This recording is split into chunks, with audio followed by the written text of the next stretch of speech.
Malaysians in the northern state of Penang have begun casting their ballots. They are voting in a crucial by-election in the rural district of Pematang Pau. Security is tight there. Some 4,500 police have been deployed amid allegations of misdeeds and attacks on supporters by both sides.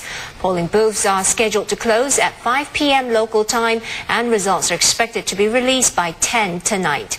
Opposition leader Anwar Ibrahim is expected to win comfortably, and the seat is widely seen as his ticket back into the Malaysian legislature.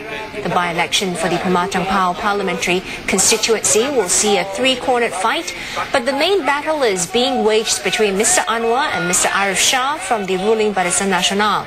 Mr. Anwar had promised to bring widespread reforms, including in judiciary and governance, and take urgent measures to boost the economy and shield the ordinary people from rising prices.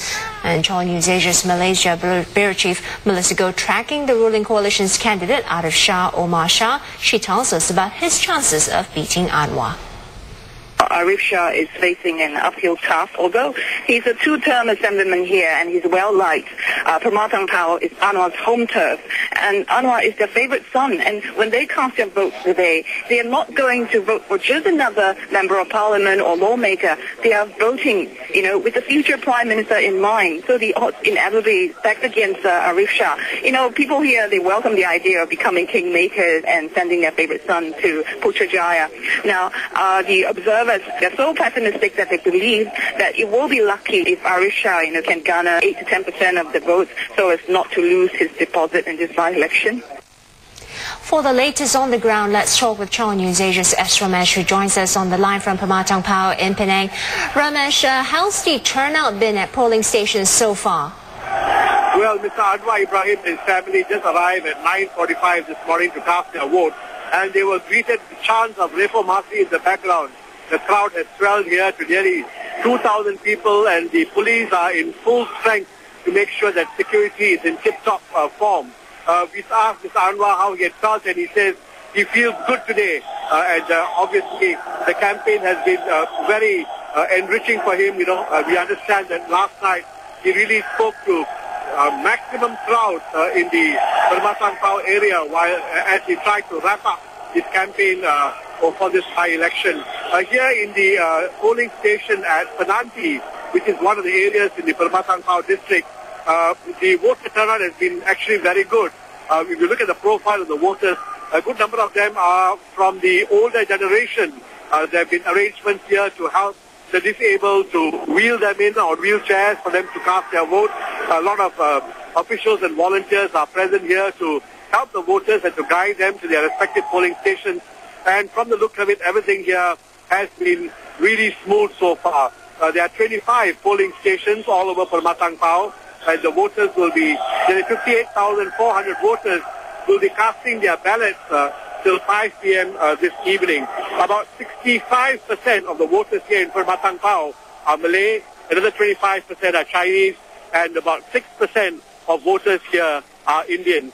And so we will start getting the results probably from around 7 or 8 p.m. tonight. All the results will be collated at a common pumping station, a common counting station, and thereafter the final results will be announced from the main center. Right, Ramesh, you're tracking Mr. Anwar. He's been confident of a landslide victory all along. Any chance the ruling Barisan Nasional's candidate Arif Shah might upset those plans?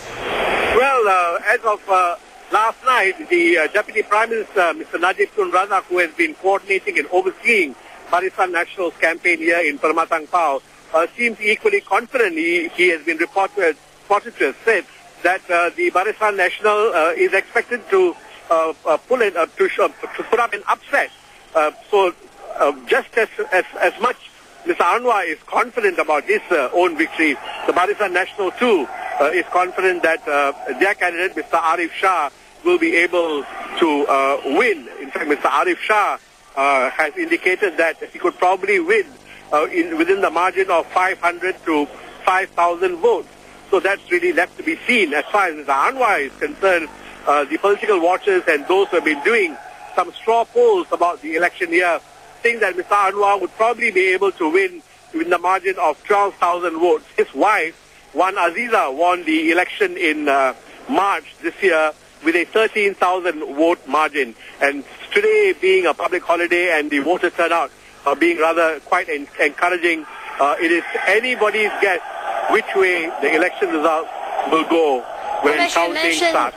12,000 votes. If Mr. Anwar wins by a smaller margin than that, will that put a damper on his hopes to topple the government?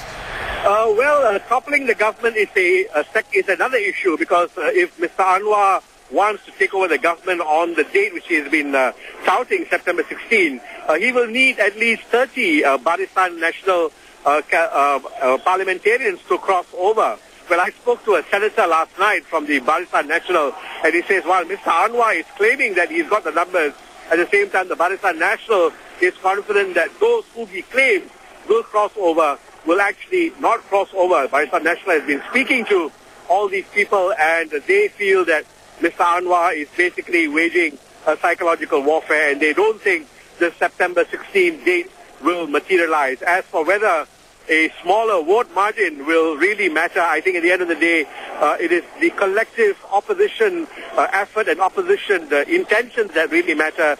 And as we can see from the public rallies which were held here in the Permatang Pao district, the other opposition component parties, the Parti Islam and the Democratic Action Party, had in fact sent all their top leaders to attend and speak at the public rallies which were held by Mr. Anwar. And so the support for Mr. Anwar is still there from the component opposition parties.